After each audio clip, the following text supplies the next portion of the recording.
Hello students, फिर से आप सबों का मेरे यूट्यूब चैनल में स्वागत है।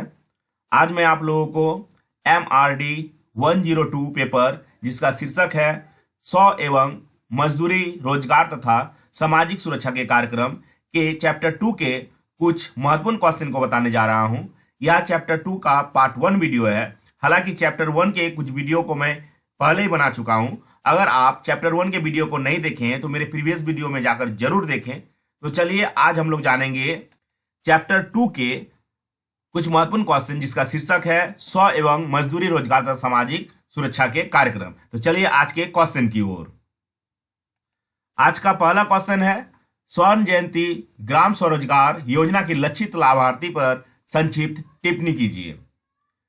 इसे हम निम्न बिंदु द्वारा डील करेंगे। पहला बिंदु है स्वर्ण जयंती ग्राम स्वरोजगार योजना। सबसे पहले हम लोग जानेंगे ये योजना है क्या।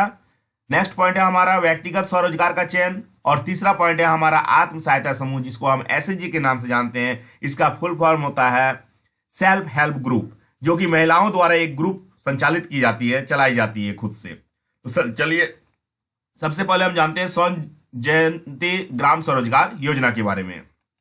भारत सरकार के द्वारा 1 अप्रैल 1999 से स्वर्ण जयंती स्वरोजगार योजना, जिसका शॉर्ट फॉर्म है SGSY, की शुरुआत की गई।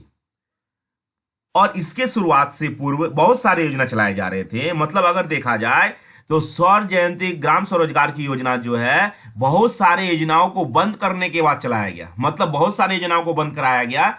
बंद करने के बाद सभी योजनाओं का जो एक निचोड़ निकाला गया, उसके लिए ये एक योजना तैयार की गई। मतलब अगर देखा जाए पूर्व में चलाए जा रहे जितने भी सरकार के द्वारा योजनाएं थी, जैसे कि एकीकृत ग्रामीण विकास कार्यक्रम, नेक्स्ट हमारा जैसे हो जा रहा है ग्रामीण युवाओं को स्वरोजगार हेतु प्रशिक्षण कार्यक्रम, ग्रामीण दस्तकारों को उन्नत योजना, ग्रामीण क्षेत्रों में महिला व बाल विकास कार्यक्रम जिसको डबाकरा के नाम से जानते हैं हम, ये पिछले वीडियो में मैं बता चुका हूं।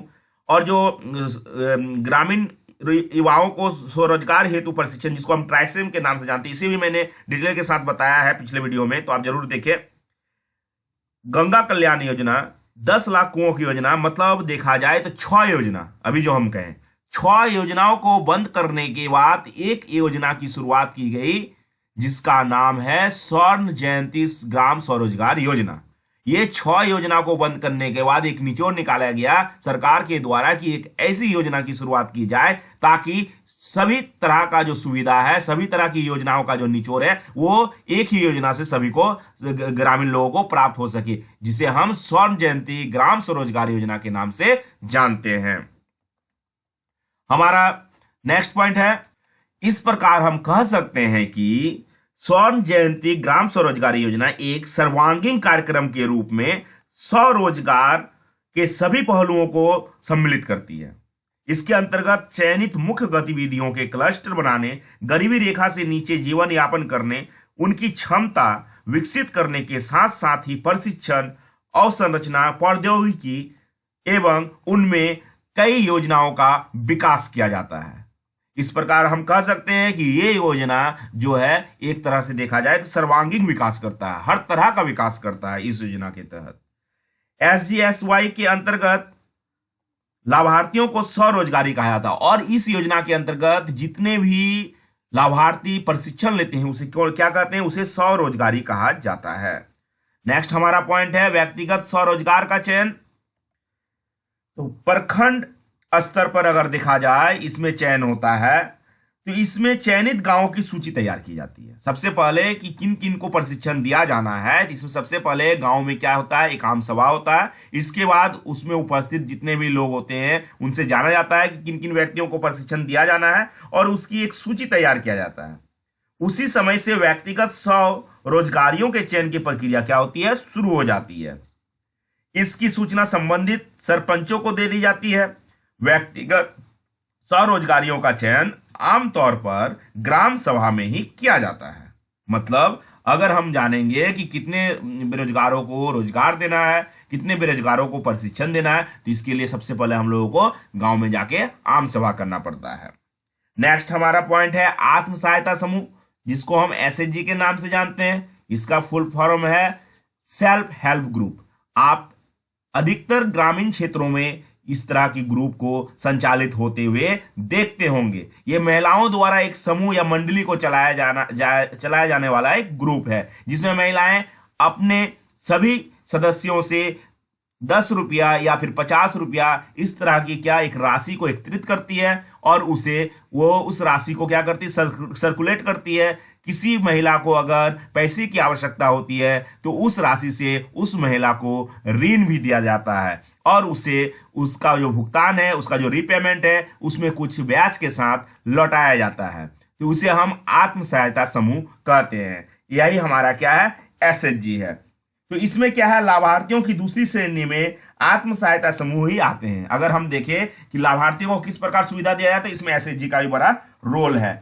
आत्म सहायता समूह जो एसएचजी है, उन ग्रामीण निर्धनों का समूह है जिन्होंने अपने सदस्यों की गरीबी दूर करने के उद्देश्य से अपने आप को इस समूह में स्वेच्छा से संगठित होने का संकल्प किया होता है। वो अपने आप जुड़ती है, जो गरीब महिला होती है ग्रामीण क्षेत्रों में, वो समूह से जुड़ती है ताकि उसका विकास हो सके। ये समूह सामाजिक संगठन के माध्यम से संगठित होती है और इसमें समाज के लोग ही क्या करते हैं, इसमें जुड़ते हैं। यह प्रक्रिया उन्हें अपने स्वयं के संगठन को बनाने में समर्थ बनाती है और इस प्रकार ग्रामीण क्षेत्र में रह रहे महिलाओं को भी एक संगठन चलाने की क्या आती है, योग्यता आ जाती है। संगठन चलाने में वो क्या होती है, सामर्थ्य हो जाती है। हालांकि वो ज्यादा शिक्षित होती नहीं है, लेकिन उसमें क्या होता है, लीडिंग करने का एक क्या आता है, उसमें करेज आ जाता है, आत्मविश्वास आ जाता है, वो सामर्थ्य हो जाती है, जिससे वह पूरे तौर पर और प्रत्यक्ष रूप से क्या करती है, भाग लेती है। और उसमें वो भाग लेती है, नियमित रूप से बैठक करती है, उसमें जो मिनट्स कॉपी लिखा जाता है या रजिस्टर में किसी भी प्रकार का जो लेखा जोखा होता है उसको महिलाओं द्वारा सुनाया जाता है, एक महिला के द्वारा पढ़ा जाता है और सभी महिला उसको सुनती है। इस प्रकार अगर देखा जाए तो महिला एक तरह से एक छोटे मोटे संगठन को ही संचालित करती है। चलिए अब चलते हैं नेक्स्ट क्वेश्चन की ओर। हमारा नेक्स्ट क्वेश्चन है, स्व सहायता समूह से आपका क्या अभिप्राय है? इसके विकास की विभिन्न अवस्थाओं को स्पष्ट कीजिए। यह क्वेश्चन जून 2012 में पूछा गया क्वेश्चन है। अथवा स्वयं सहायता समूह, जिसको हम शॉर्ट फॉर्म में जानते हैं एसएचजी, पर संक्षिप्त टिप्पणी लिखिए। यह सचिव हो गया, यहां पे संक्षिप्त होगा। यह भी क्वेश्चन दिसंबर 2012 में पूछा गया क्वेश्चन है। अथवा स्वर्ण जयंती ग्राम स्वरोजगार योजना SGSY के संदर्भ में स्व सहायता समूह एसएचजी की महत्वपूर्ण विशेषताओं की चर्चा कीजिए। यहां पे मिस्टेक हुआ है, यहां पे होगा महत्वपूर्ण विशेषताओं की चर्चा कीजिए। यह भी क्वेश्चन जून 2013 में पूछा गया क्वेश्चन है ना। थोड़ा टाइपिंग में मिस्टेक हो गया है, यहां महत्वपूर्ण हो जाएगा। चलिए इसको निम्न बिंदु द्वारा क्या करेंगे, हम लोग सॉल्व करेंगे। पहला बिंदु है स्वयं सहायता समूह, जिसे मैं पहले अभी बता चुका हूं। नेक्स्ट है समूह संगठन, समूह अस्थायीकरण, लघु ऋण, लघु उद्यम ऋण, परिक्रामी निधि, जिसको हम रिवॉल्विंग फंड के नाम से भी जानते हैं। तो चलिए एक एक बिंदु को हम लोग अच्छी तरह से समझ के जानते हैं और इसको अच्छी तरह से जानेंगे तो हम एग्जाम में भी क्या करेंगे, अच्छी तरह से लिख सकते हैं। तो चलिए सबसे पहले जानते हैं स्व सहायता समूह। स्व सहायता समूह भारत की अर्थव्यवस्था में एक महत्वपूर्ण भूमिका निभाती है। देश के अनेक शासकीय गरीबी उन्मूलन कार्यक्रम, जो कि गरीबी हटाने का जो कार्यक्रम चलता है, उसमें सहायता समूह के माध्यम से ही चलाए जाते हैं। अगर हम देखें कि किसी भी योजना को, गरीबी उन्मूलन की योजना अगर हम लागू करते हैं या फिर सरकार द्वारा लागू की जाती है, तो उसे किस प्रकार हटाया जाएगा, तो उसे हटाने के लिए एसएचजी की बहुत महत्वपूर्ण भूमिका होती है। हम क्या होता है, सरकार के द्वारा कोई भी योजना अगर चलाई जाती है तो एसएचजी को सबसे पहले उसमें शामिल किया जाता है और एसएचजी को अगर शामिल किया जाता है तो उसमें बहुत सारे सदस्यों को बताया जाता है, मतलब उसमें बहुत सारी महिला संगठन में जुड़ी हुई रहती है। तो वहां पे हमें एकत्रित व्यक्ति मिल जाते हैं, एकत्रित महिलाएं मिल जाती हैं, जिसे हमको बार बार उसको खोज के नहीं लाना पड़ता है गांव गांव से। वहां पे एक जगह एकत्रित मिल जाती है और उसे बताने में सुविधा होता है, उस योजना से संबंधित लाभों को समझाने में क्या होता है, सुविधा होता है। मतलब अगर देखा जाए, स्वयं सहायता समूह गरीब व्यक्तियों के छोटे छोटे समूह होते हैं। समूह के सदस्य एक जैसी परिस्थिति का सामना करते हैं और उसमें सभी लोग गरीब होते हैं। जितने भी समूह में सदस्य होते हैं वो सभी लोग गरीब होते हैं, तो वो एक जैसी परिस्थिति का ही सामना करते हैं लगभग, और अपनी समस्या सुलझाने में यह सभी एक दूसरे की मदद करते हैं। और उसमें समूह में जितने भी सदस्य होते हैं, किसी को कोई प्रॉब्लम होता है, किसी को पैसा की आवश्यकता होती है, किसी को मेडिकल की आवश्यकता है, उसमें पैसा की जरूरत है, तो वो लोग एक दूसरे को ऋण देते हैं। समूह में सदस्य नियमित रूप से छोटी छोटी बचत करने के लिए प्रेरित होते हैं। वो अपने अपने तरफ से 10 रुपया 20 रुपया करके क्या करती है, जमा करती है, समूह में एक जगह इकट्ठा करती है। सामूहिक निधि में से सदस्यों को छोटे छोटे ऋण प्रदान किए जाते हैं। इस प्रकार करीब 6 महीने तक स्व सहायता समूह द्वारा नियमित बचत करके अपने सदस्यों को ऋण पहुंचाने और गुणवत्ता जांच सूची के अनुसार बैंक को संतुष्ट करने के बाद इसमें क्या होता है, उसे ऋण दिया जाता है। मतलब इसको शॉर्टकट में समझिए, वो छोटी छोटी क्या करती है, छोटी छोटी बचत करती है, मतलब छोटी छोटी पैसा को जमा करती है। जैसे 10 रुपया हुआ 20 रुपया हुआ समूह में जमा करती है। इस प्रकार वो 6 महीना तक उस समूह को चलाती है। 6 महीना तक उस बचत से क्या करती है, किसी को ऋण की अगर आवश्यकता है तो ऋण देती है। 6 महीना बचत को वो लेखा जोखा करती है, वो रजिस्टर में लिखती है। इसके बाद उसे फिर क्या किया जाता है, बैंक से लोन दिया जाता है। तो बैंक वाले भी लोन देने से पहले क्या करते हैं, समूह के संचालन को देखते हैं कि इसका संचालन नियमित रूप से 6 महीना तक हुआ है कि नहीं, 6 महीना तक ये आपस में ऋण लेन देन की है कि नहीं। इसके बाद बैंक के द्वारा उसे क्या होता है, ऋण दिया जाता है। और जिस बैंक के द्वारा ऋण दिया जाता है वो है नबार्ड। नबार्ड क्या है, नबार्ड का अगर फुल फॉर्म जानेंगे तो national bank for agriculture and rural development. NABARD की जो स्थापना की गई है, यह उस प्रकार की बैंक है, यह वह बैंक है जो कि किसानों को ऋण देने के लिए और रूरल डेवलपमेंट, सामाजिक विकास के लिए, ग्रामीण विकास के लिए ही नबार्ड की स्थापना की गई है। नबार्ड के द्वारा क्या है, समूह को ऋण दिया जाता है। नेक्स्ट हमारा पॉइंट है समूह गठन। तो आज देश में ग्रामीण क्षेत्रों में ग्रामीण विकास हेतु बहुत सारे योजनाओं को चलाए जा रहे हैं और उस योजना के अंतर्गत ही एसएचजी को चलाया जाता है, जिसमें समूह संगठन या समूह गठन की स्थापना की जाती है। मतलब किसी भी ग्रुप को चलाने के लिए सबसे पहले क्या होता है, समूह का गठन होता है कि हाँ आज इस तारीख से एक समूह की स्थापना की गई और इस समूह को 6 महीना तक चलाया जाएगा। तो सबसे पहले समूह का क्या होता है, गठन क्या आता है। नेक्स्ट हमारा पॉइंट है समूह अस्थायीकरण। समूह अस्थायीकरण की अगर बात करें तो सदस्य के बीच क्या होता है, कोऑर्डिनेशन होता है।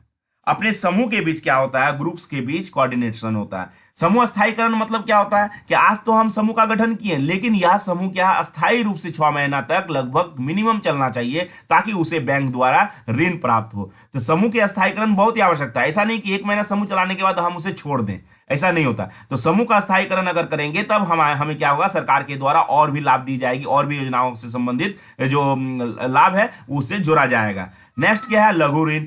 समूह के द्वारा क्या होता है, बचत के दौरान जो बचत से जो एकत्रित रुपया प्राप्त होते हैं, बचत से जो हमारा राशि इकट्ठा होता है, उससे क्या होता है, गरीब महिलाओं को जो समूह के सदस्य होते हैं एक दूसरे को ऋण देते हैं।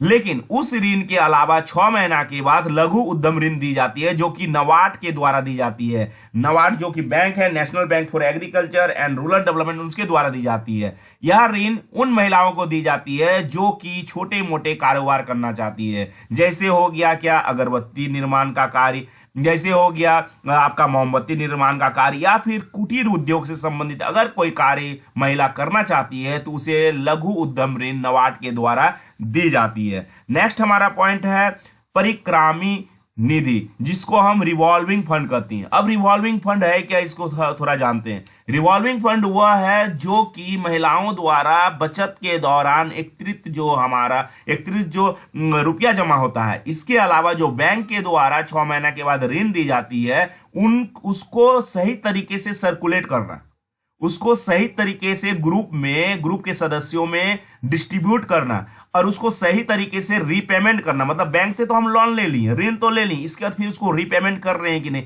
अगर हम रीपेमेंट नहीं करते हैं या फिर समूह की सदस्य क्या करती है, रीपेमेंट नहीं करती है, तो उस पे क्या हो जाएगा, एनपीए हो जाएगा। मतलब उस पे सही तरीके से क्या है, ऋण रीपेमेंट बैंक को नहीं किया गया तो फिर उसे क्या होगा, दोबारा ऋण नहीं दिया जाएगा।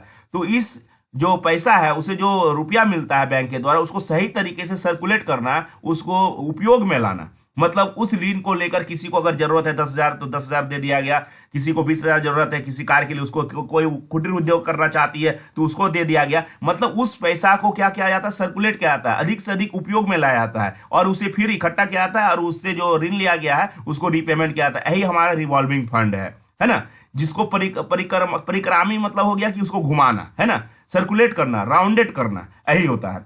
चलिए अब हम चलते हैं नेक्स्ट क्वेश्चन की ओर। देखिए नेक्स्ट पॉइंट है, इसी में है स्वर्ण जयंती ग्राम स्वरोजगार योजना, SGSY के नाम से जिसे जानते हैं।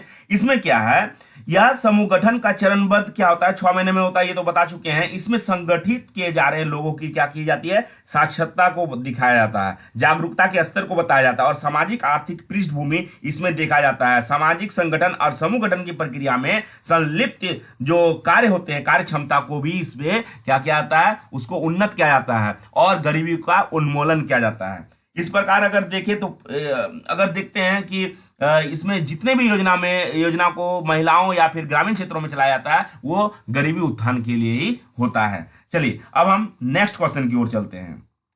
नेक्स्ट क्वेश्चन है हमारा, राष्ट्रीय सामाजिक सहायता कार्यक्रम जिसको हम NSAP के नाम से जानते हैं, शॉर्ट फॉर्म है यह, के सामान्य पहलू कौन कौन से हैं, व्याख्या कीजिए। अथवा राष्ट्रीय सामाजिक सहायता समूह NSAP के कार्यान्वयन का तंत्र क्या है, इनको लिखना है।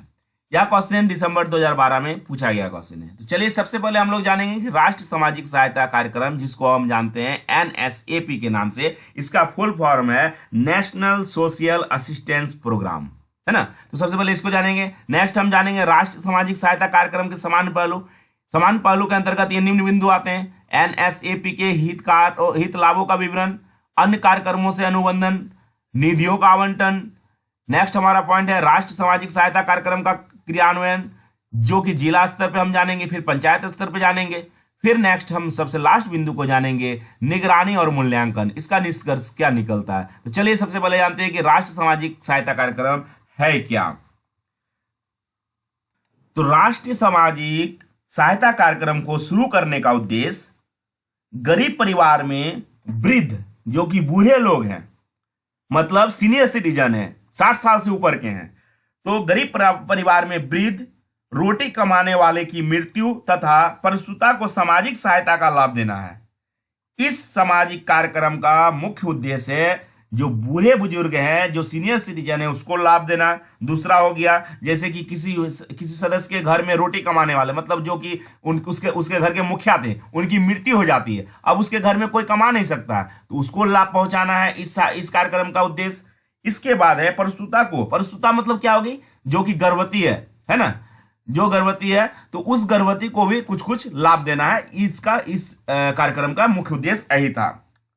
यह कार्यक्रम राज्य सरकार के कार्यक्रमों की पूर्ति करता है, मतलब यह कार्यक्रम जो केंद्र सरकार के द्वारा चलाया जाता है, इसके बाद राज्य सरकार भी इसमें क्या करती है, कुछ कंट्रीब्यूट करती है, मतलब इसको फाइनेंशियल जो है निधियों का आवंटन करता है, ताकि सामाजिक भलाई के न्यूनतम राष्ट्रीय स्तर के उद्देश्यों की प्राप्ति हो सके। ठीक है। नेक्स्ट हमारा पॉइंट है राष्ट्रीय सामाजिक सहायता कार्यक्रम के सामान्य पहलू कौन कौन से पहलू है। तो सबसे पहला पहलू है NSAP के हित लाभों का विवरण। तो इसमें क्या है, इसमें राष्ट्रीय वृद्धावस्था, पहले भी हम कह चुके हैं कि NSAP का मुख्य उद्देश्य जो है बूढ़े बुजुर्ग के लिए है और वृद्धा पेंशन से रिलेटेड है। तो राष्ट्रीय वृद्धावस्था पेंशन योजना तथा राष्ट्रीय परिवार हित लाभ योजना, दोनों योजना के अंतर्गत दी जाने वाली सहायता प्राथमिकता स्वरूप लाभार्थियों के किसी डाकघर अथवा वाणिज्यिक के बैंक स्थित बचत खाते के माध्यम से दी जाती है। इसे डाक धनादेश, जिसको हम पोस्टल मनी ऑर्डर्स जानते हैं, के माध्यम से भी भेजा जा सकता है और कभी कभी नगद भुगतान भी जाती है। मतलब क्या है, जो इसमें लाभार्थी होते हैं, जो वृद्धा पेंशन जो दी जाती है वो क्या है, इसके अंतर्गत आती है। वृद्धा पेंशन में क्या होता है, या तो पैसा क्या किसी बैंक के माध्यम से दी जाती है कि हाँ आपको अभी वृद्धा पेंशन जैसे 1,000 रुपया करके दिया जाता है ना। जो बुजुर्ग होते हैं, गरीब बुजुर्ग होते हैं, उसको 1,000 या सरकार के द्वारा कुछ बढ़ाया भी गया होगा, हम 1,000 ही जान रहे थे। ठीक है, तो ये दिया जा रहा है। कभी कभी क्या पोस्ट ऑफिस के माध्यम से भी दिया जा रहा है, जहां पे बैंक नहीं, वहां पोस्ट ऑफिस के माध्यम से सरकार के द्वारा दी जाती है।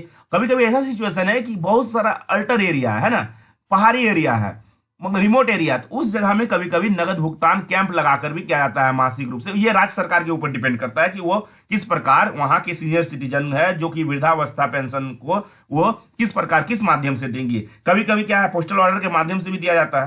तो ये सभी माध्यम जो है वहां के राज्य सरकार तय करती है। ये केंद्र सरकार का योजना है, लेकिन राज्य सरकार तय करती है कि वहां किस प्रकार दे। ठीक है। नेक्स्ट हमारा पॉइंट है अन्य कार्यक्रमों से अनुबंधन। तो इसमें क्या है, इस योजनाओं को अन्य गरीबी उन्मूलन कार्यक्रमों और बुनियादी जरूरतों के प्रावधान से जोड़ने का विशेष अवसर प्रदान करती है।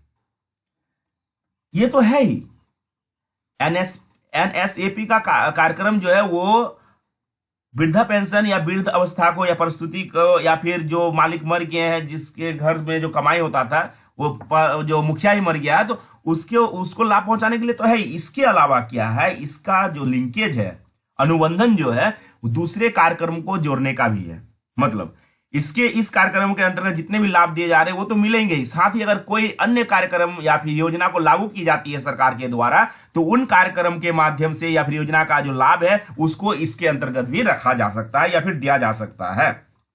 इसमें उदाहरण के लिए अगर देखा जाए तो वही है, वृद्धावस्था पेंशन को वृद्ध असहाय को मिलने वाली चिकित्सा सुविधा और अन्य हित लाभों से जोड़ा जाता है। वृद्धा पेंशन तो मिल ही रहा है, साथ ही साथ अगर ऐसा हो कि नहीं, जो सीनियर सिटीजन है उसको मेडिकल की सुविधा दी जाएगी, उसकी मोतियाबिंद की ऑपरेशन किया जाएगा, है ना, उसका आंख का ऑपरेशन फ्री में किया जाएगा, तो इन सभी लाभों को भी जोड़ा जाता है, लिंकेज किया जाता है, इन सभी योजना को भी इस अंतर्गत जोड़ा जाता है। कभी कभी हो गया क्या, चिकित्सा सुविधा तो दिया ही जाएगा, उसके साथ साथ क्या है, उसे कुछ और भी लाभ दिया जाएगा, तो इसको भी जोड़ा जाता है। नेक्स्ट हमारा पॉइंट है निधियों का आवंटन। तो निधियों का आवंटन जो है, इसमें क्या होता है, राज्य योजना में होने के कारण क्या होता है, वित्त मंत्रालय इसके संचालन के लिए निधि का आवंटन करती है। मतलब इसमें निधि का आवंटन जो है, जो पैसा राशि जो आता है, अब सबके खाते में क्या है, मंथली लगता है, वृद्धा पेंशन में सबको क्या आता है, पैसा मिल जाता है महीना महीना में। आखिरकार महीना में पैसा मिलता है, इसका कैलकुलेशन कौन करता है, इसका जो अप्रूवल कौन करता है, इसको रिकमेंड कौन करता है, इसका रिकमेंड जो होता है वो होता है वित्त मंत्रालय के द्वारा। केंद्र में तो वित्त मंत्रालय होता ही है, उसके साथ साथ राज्य में भी क्या होता है, वित्त मंत्रालय होता है, उसके द्वारा क्या होता है, वो पैसा डिसवर्स किया जाता है ना, निर्मोचन किया जाता है, उसको खाते तक भरा, मतलब खाते में पहुंचाया जाता है, मतलब बैंक के माध्यम से जो दिया जाता है सबसे, उसका क्या होता है, उसका अप्रूवल कौन देता है, वित्त मंत्रालय ही करता है।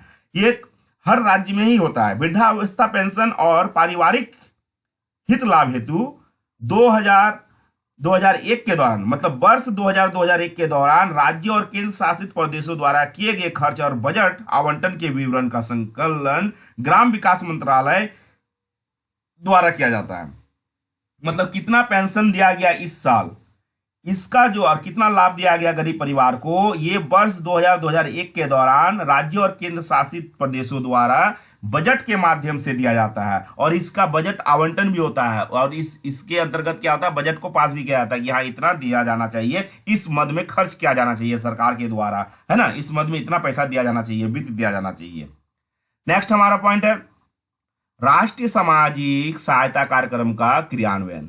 आखिरकार राष्ट्रीय सामाजिक सहायता कार्यक्रम जो है, इसको किस प्रकार लागू किया जाता है, इसको जानेंगे। तो सबसे पहले जानेंगे जिला स्तर पर इसको लागू किया जाता है।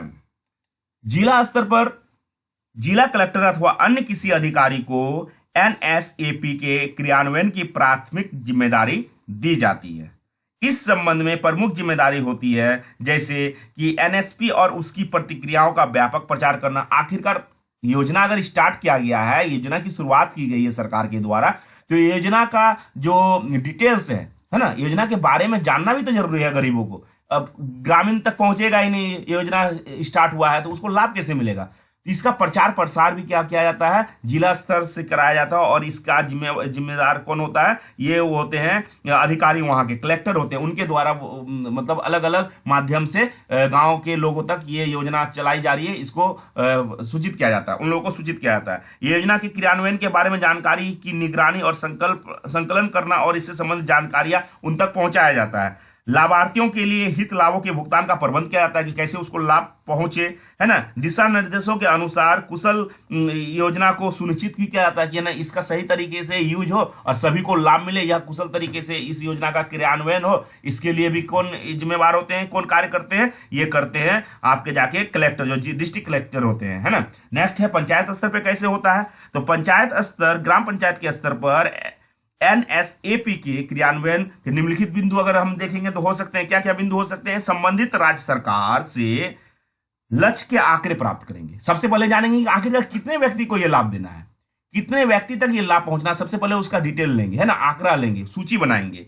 नेक्स्ट हो सकता है पॉइंट हमारा कि योजनाओं का व्यापक प्रचार, जो हम पहले भी कर चुके हैं, है ना। प्रचार और संभावित लाभार्थियों को हित लाभ प्राप्त हेतु चिन्हित करेंगे, जानेंगे कि किसको किसको देना है, चुने गए लाभार्थियों की सूची बनाएंगे और योजना के प्रसार में स्वैच्छिक संगठनों की सहायता लेंगे। योजना के प्रचार प्रसार के लिए हो सके अगर तो एनजीओ की भी सहायता ली जाएगी, जो समाज में कार्य करते हैं, है ना, सामाजिक रूप से सामाजिक विकास के लिए कार्य करते हैं, जो एनजीओ गैर सरकारी तंत्र जो है उसकी भी हम सहायता ले सकते हैं, है ना। नेक्स्ट हमारा पॉइंट है निगरानी और मूल्यांकन। निगरानी और मूल्यांकन में अगर हम जाने तो इसमें इसके अंतर्गत क्या होता है, किसी भी कार्य उपलब्धि की प्रभावी ढंग से निगरानी और मूल्यांकन होती है और इसमें अत्यधिक ध्यान दिया जाता है।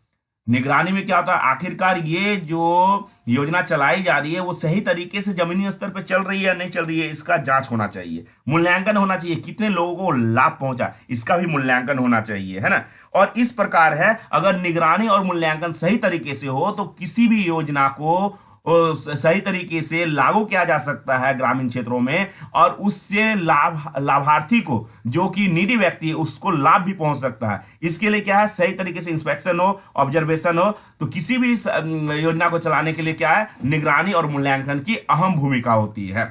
चलिए अब चलते हैं नेक्स्ट क्वेश्चन की ओर।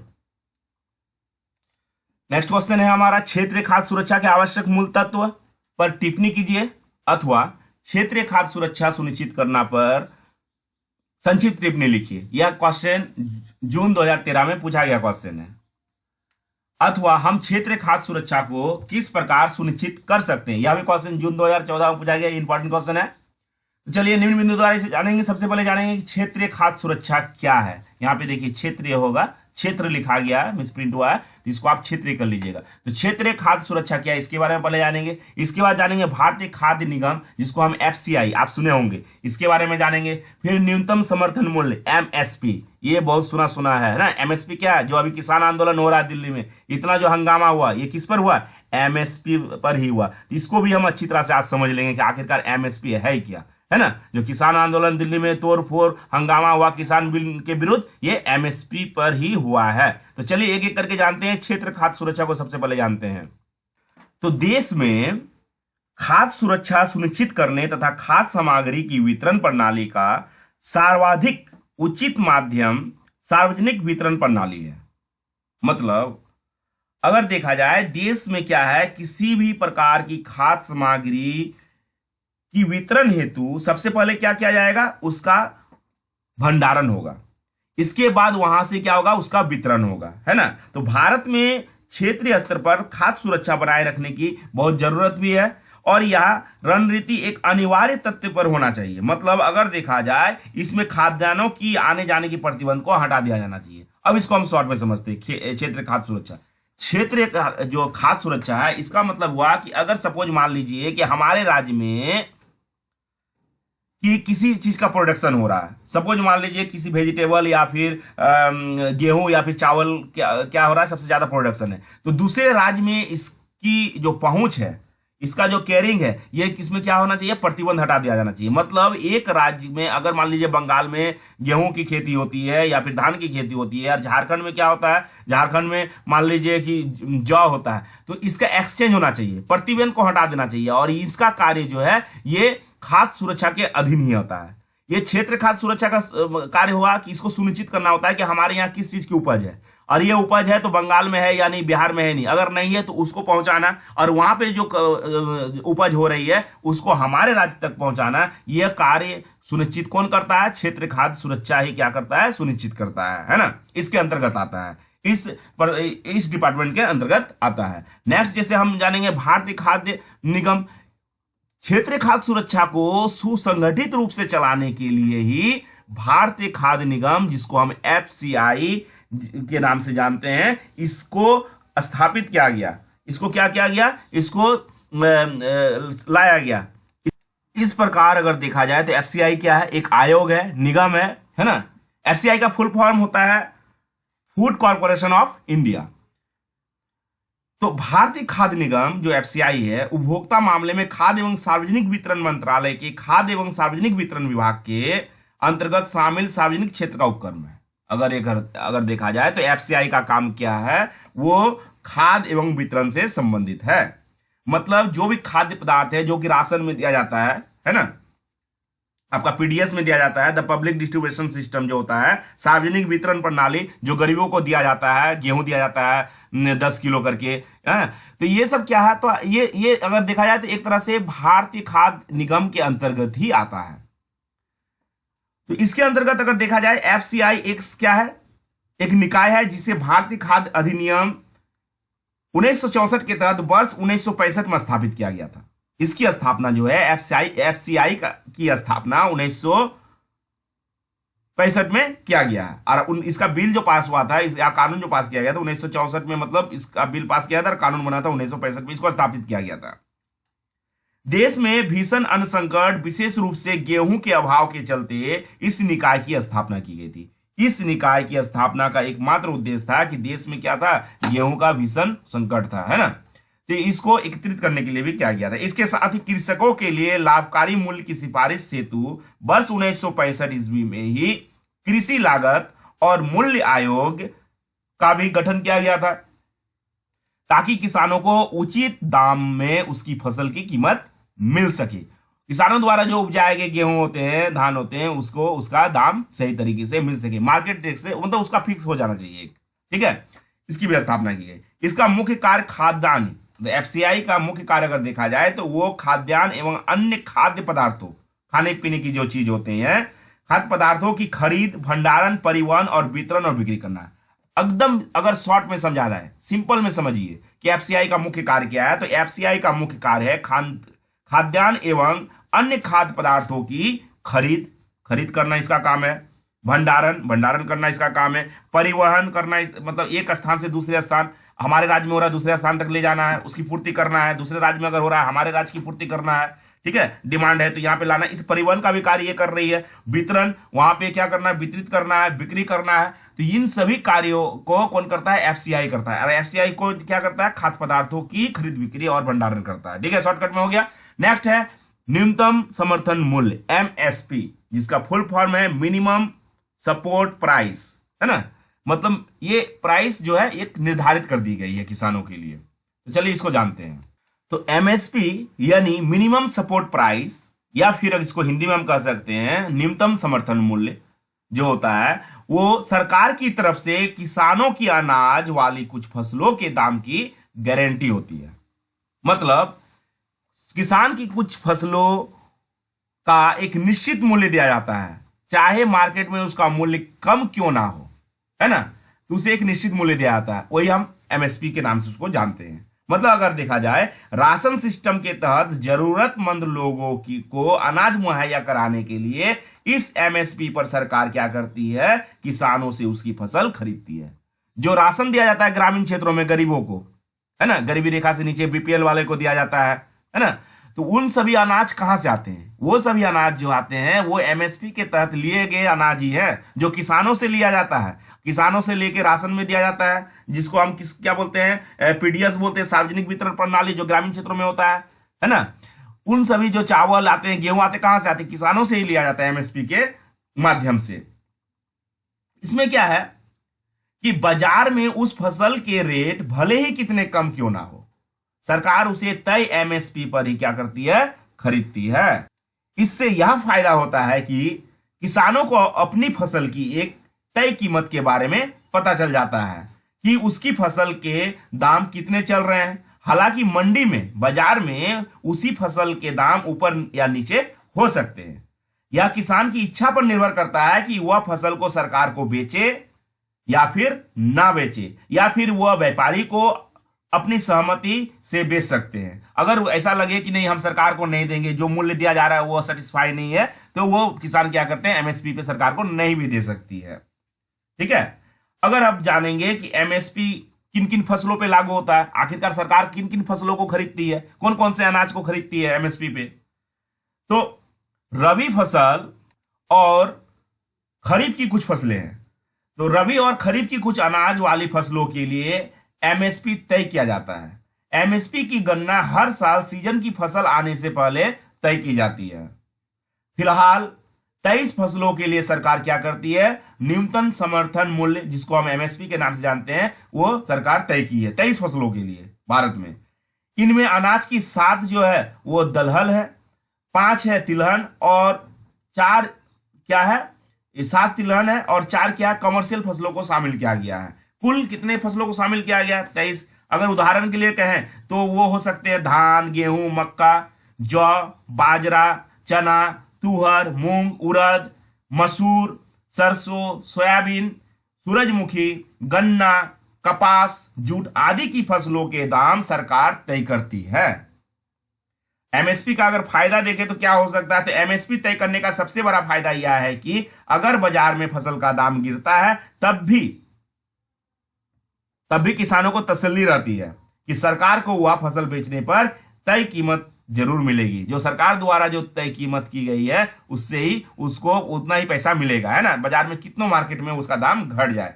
अगर देखा जाए कि एमएसपी में जो खरीद बिक्री होती है यह किसानों के हित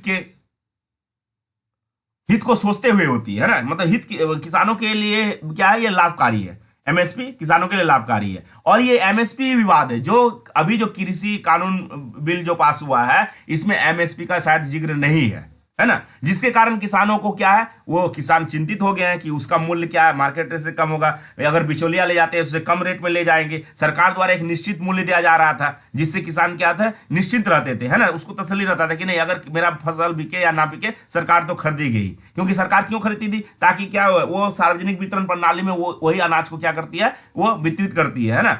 लेकिन इसमें किसान का चिंता बढ़ गया है कि नहीं अगर नए कृषि कानून में अगर एमएसपी का जिक्र नहीं है तो हो सके सरकार हमारा अनाज नहीं खरीदेगी, तो मंडियों में बेचना पड़ेगा, मंडी में अगर बेचेंगे तो बिचौलिया के मनमानी दाम में बेचना पड़ेगा, वो जितने कम में खरीदेंगे देना पड़ेगा, जिससे किसानों को लाभ ना हो। यही चिंता के कारण वो क्या किए, दिल्ली में आके हंगामा कर दिए, है ना, किसान आंदोलन का कारण यही बन गया। इस प्रकार हम कह सकते हैं कि एमएसपी की गणना जो होती है वो हर साल सीजन की फसल आने से पहले तय की जाती है। बाजार में उस फसल के रेट भले ही कितने कम हो, सरकार उसे तय एमएसपी पर ही खरीदेगी। हालांकि सरकार एमएसपी पर खरीद करने के लिए बाध्य नहीं है। अगर सरकार चाहे तो वो नहीं भी खरीद सकती है, इसके लिए बाध्य नहीं है ना। एमएसपी पर फसल खरीदने का कोई कानून भी नहीं है, कानून भी अभी तक बना नहीं है। सरकार खरीद रही है एमएसपी पे, है ना, ये एक मतलब योजना स्टार्ट की गई है, लेकिन ये खरीद रही है, लेकिन कोई कानून नहीं है। एमएसपी पर फसल का कोई कानून भी नहीं है। भले ही सरकार किसानों से उसकी फसल एमएसपी पर खरीदती हो, लेकिन सरकार इसके लिए बाध्य नहीं हो। सरकार को मजबूर नहीं किया जाएगा कि आपको एमएसपी पर खरीदना ही पड़ेगा। जो सरकार को किसानों से उसकी फसल एमएसपी पर खरीदने को बाध्य भी नहीं कर सकता है। नेक्स्ट क्या हो सकता है कि किसान ऐसा ही कानून करने की मांग कर रहा हो सके, किसान को लग रहा है इस बात का डर कि अगर सरकार को हम बाध्य नहीं कर सकते, लेकिन अगर कानून तैयार हो जाए कि नहीं आपको एमएसपी पे खरीदना ही पड़ेगा तो क्या होगा, किसानों के हित के लिए होगा, इसीलिए वो लोग आंदोलन कर रहे हैं, है ना। चलिए अब चलते हैं हम नेक्स्ट क्वेश्चन की ओर। एमएसपी को तो बहुत अच्छी तरह से समझ लिए, नेक्स्ट क्वेश्चन चलिए।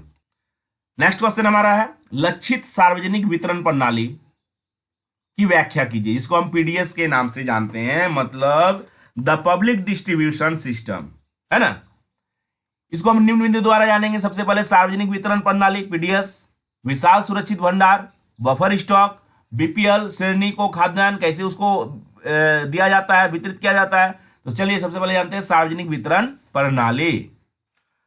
1939 में मुंबई में ब्रिटिश काल के दौरान राशनिंग की शुरुआत हुई थी, है ना, राशन देने की शुरुआत हुई थी कि नहीं गरीबों को क्या अनाज देना चाहिए, ऐसा माना जाता है। ऐसा उन्होंने सशस्त्र सेनाओं की बड़ी मांगों के कारण बढ़ती हुई कीमतों के चलते शहरी उपभोक्ताओं के लिए खाद्यान्नों के समान वितरण को सुनिश्चित करने हेतु किया गया था। मतलब राशनिंग की शुरुआत जो है वो इसलिए किया गया था ताकि सेनाओं को भी पहुंच सके। अगर देखा जाए अभी क्या है, कश्मीर में बहुत सारे बीएसएफ है, सेना है, तो उन लोगों को भी राशनिंग दिया जाता है ना, उन लोगों को खाना पहुंचाया जाता है, उन लोगों तक क्या खाद्यान्न सामग्री पहुंचाई जाती है। तो इसकी शुरुआत सेना से हुई थी, बाद में ये ग्रामीण विकास में आया, बाद में गरीबों के लिए हुआ, लेकिन शुरुआत कहां से हुई थी, वहां से हुई थी, सैनिकों के लिए हुई थी, है ना। 1943 में सरकार द्वारा गठित प्रथम खाद्यान्न नीति समिति ने राशनिंग को जारी रखने, आरक्षित भंडार के रखरखाव और ग्रामीण क्षेत्र तक भी राशनिंग के विस्तार की सिफारिश की। सबसे पहले राशनिंग की जो शुरुआत थी वो सेनाओं के लिए किया गया था, सशस्त्र सेनाओं के लिए किया गया था कि उन तक खाद्यान्न पहुंचे। लेकिन बाद में 1943 में क्या किया गया, इस राशनिंग को जारी रखा गया और इससे क्या किया गया, ग्रामीण क्षेत्रों तक पहुंचाया गया। ये सिफारिशें जो है वो पिछले अनेक वर्ष पहले क्या बंगाल में पड़े भयंकर अकाल और बर्मा के पतन के अनुभव पर आधारित थी। मतलब एक बार बंगाल में क्या हुआ था, अकाल पड़ा था, है ना। अकाल में क्या कि राशन की जरूरत हुई थी, खाद्य सामग्री की जरूरत हुई थी, जिसके कारण इसे क्या किया गया था, जारी रखने का कार्य किया गया था। इसमें क्या है, इसमें आजादी के बाद भी इसको जारी रखा गया और ये बाद में सरकार ने राशनिंग को क्या कर दिया था, एक बार समाप्त भी कर दिया था। बाद में ये चली, लेकिन क्या हुआ, बाद में समाप्त करने का भी विचार किया गया। किंतु जब खाद्यान्नों की कमी के चलते उनकी कीमतें बढ़ गई, जब समाप्त कर दिया गया तो फिर उसमें मार्केट में क्या हुआ, खाने पीने की जो चीजें हैं, दाल है, चावल है ना, गेहूं है, इन सभी चीजों का दाम बढ़ने लगा। तो सरकार को लगा कि नहीं, इसको जो बंद कर दिया गया है, राशनिंग की जो प्रक्रिया थी, योजना थी, उसको जो बंद किया गया है, इसको फिर से चालू करना चाहिए, फिर से स्टार्ट करना चाहिए, है ना। अगर नहीं करते तो क्या होगा, कीमत बढ़ेगी, महंगाई बढ़ने लग जाएगी। तो फिर सरकार ने डिसीजन लिया कि 1950 में इसे फिर से लागू कर दिया जाए। तो 1950 में फिर से इसे लागू कर दिया गया, है ना, आजादी के बाद।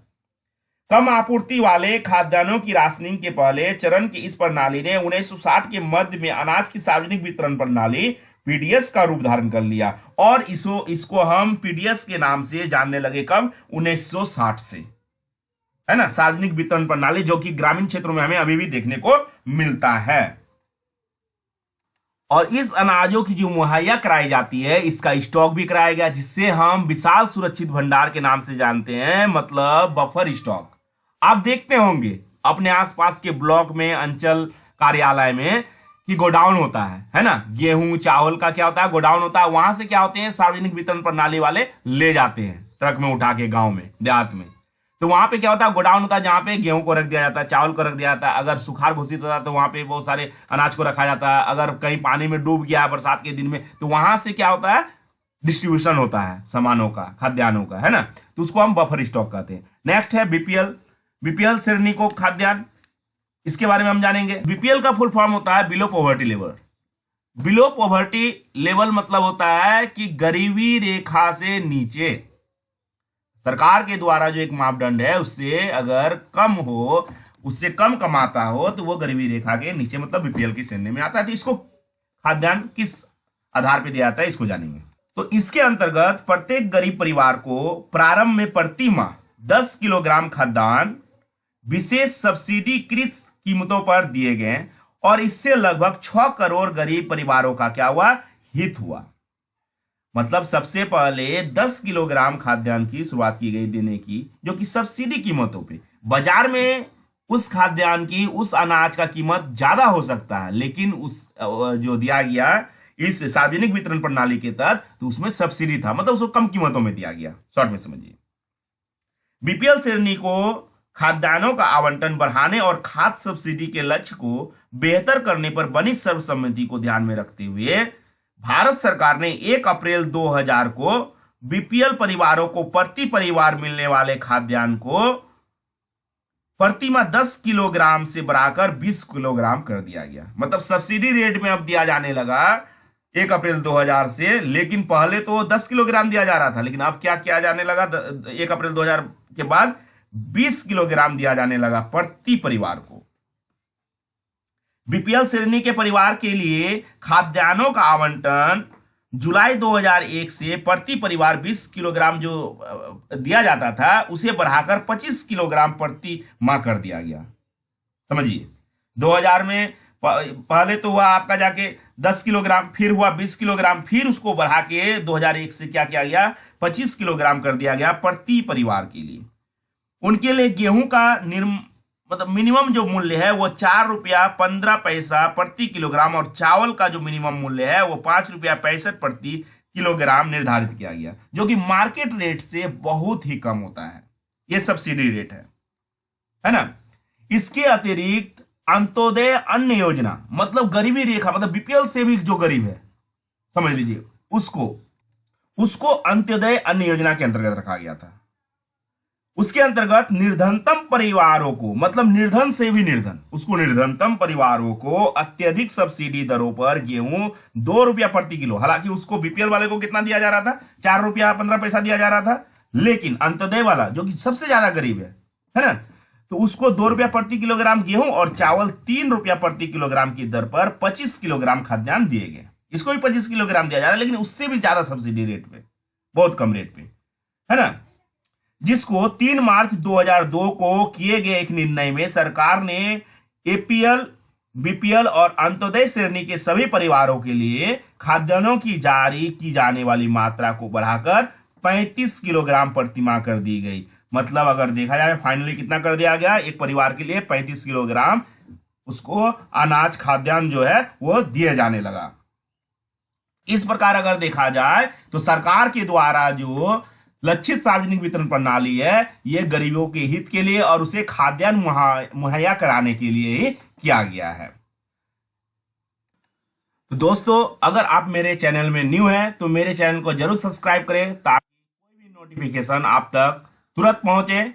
साथ ही अगर आपको कोई क्वेरी हो तो इसे कमेंट बॉक्स में बताएं।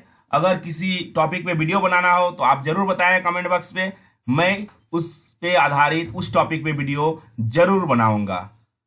Thank you.